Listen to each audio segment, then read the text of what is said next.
Hello, dear fans, friends, and subscribers. It's your host Ram on with you on the cricket show, Cricket Happenings. This on Sunday. I know it's quite late here on 22nd of January. Welcome everybody to the cricket show. And as far as today's cricket show,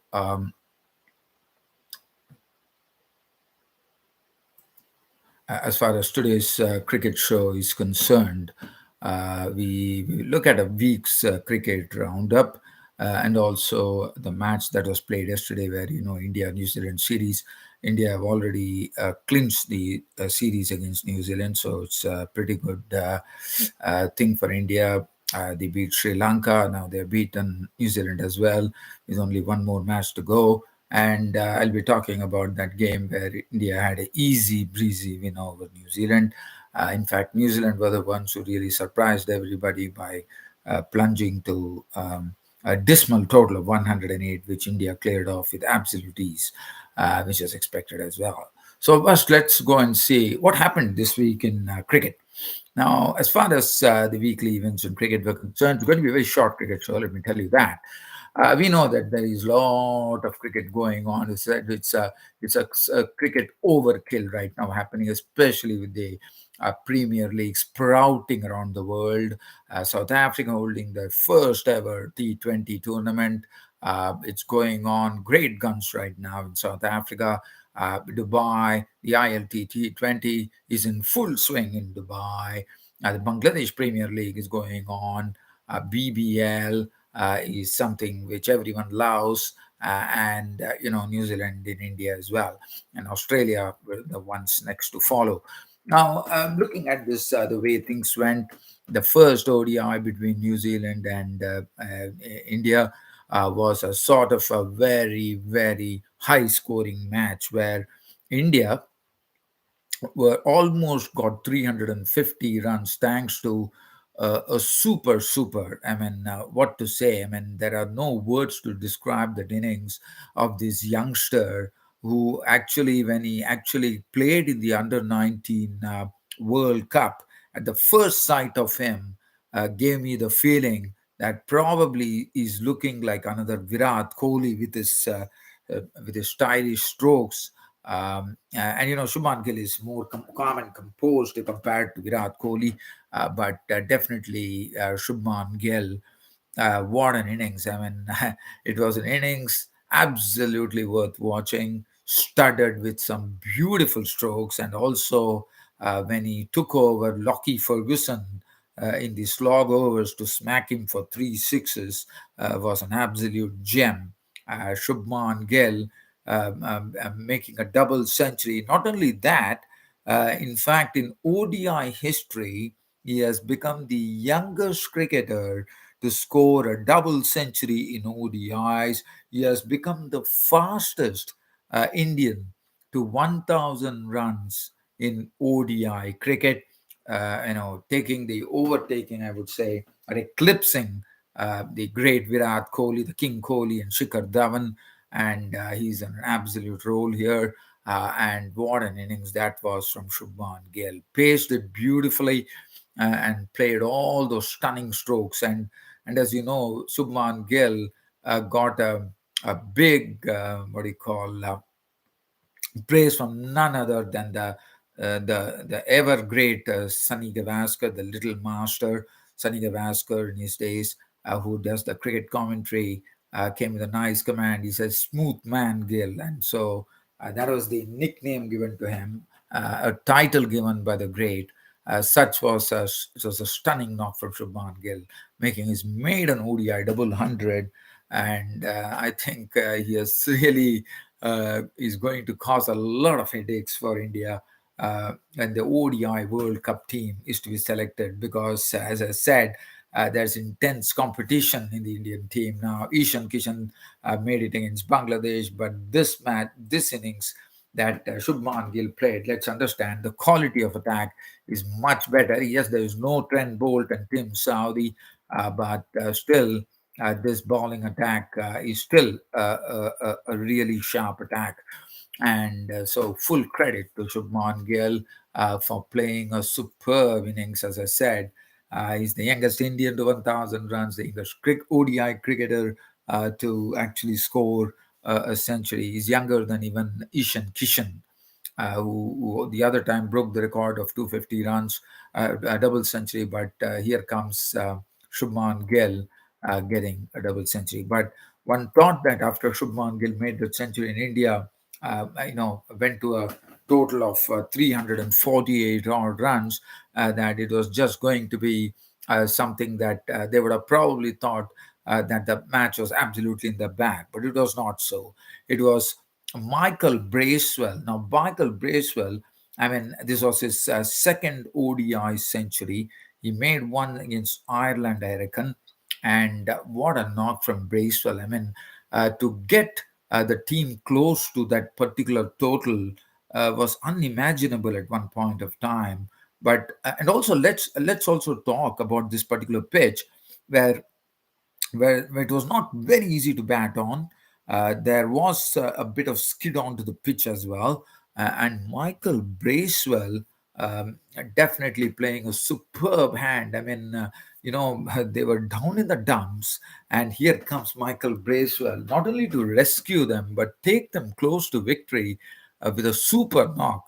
And what a knock that was from Michael Bracewell. I mean, I'm sure the Indians would have been, bowlers would have been absolutely stunned by the way he actually wielded the willow. And there was only one way to really hit the ball with good force and tremendous timing, and which took it to the fence or over the fence. And what a knock from Michael Bracewell. It was really worth watching that knock from Bracewell. But at one point of time, one even thought that Michael Bracewell would probably take the game away from India and probably win it for them. But very thankfully, Shardul Thakur dismissed him LBW.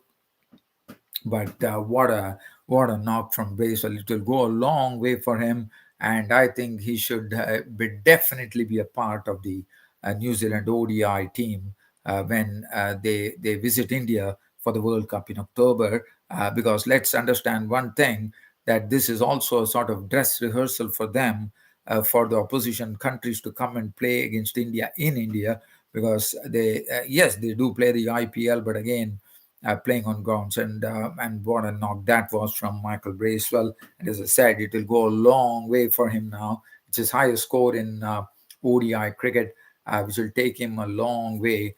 And this bloke, Bracewell, has the ability to play strokes all around the wicket, and that's what he's good at.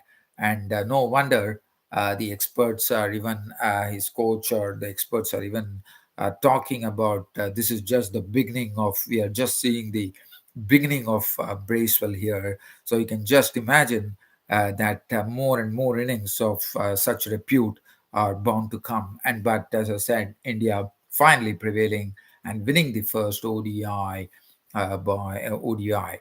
The second ODI, after such exploits by New Zealand in the first ODI, one would have definitely thought that we are going to have a great game of cricket in Raipur. Now, Raipur, let's understand, this is the 50th, they became the 50th ODI host. By meaning, I mean that this was as far as new venues are concerned, it's the 50th venue which was hosting an ODI, and Raipur has never hosted an ODI in India. And so definitely there was a lot of interest into this, as to how the match is going to pan out, how the pitch is going to play. But I have to say, New Zealand totally disappointed, as they were rolled out for just 108 runs.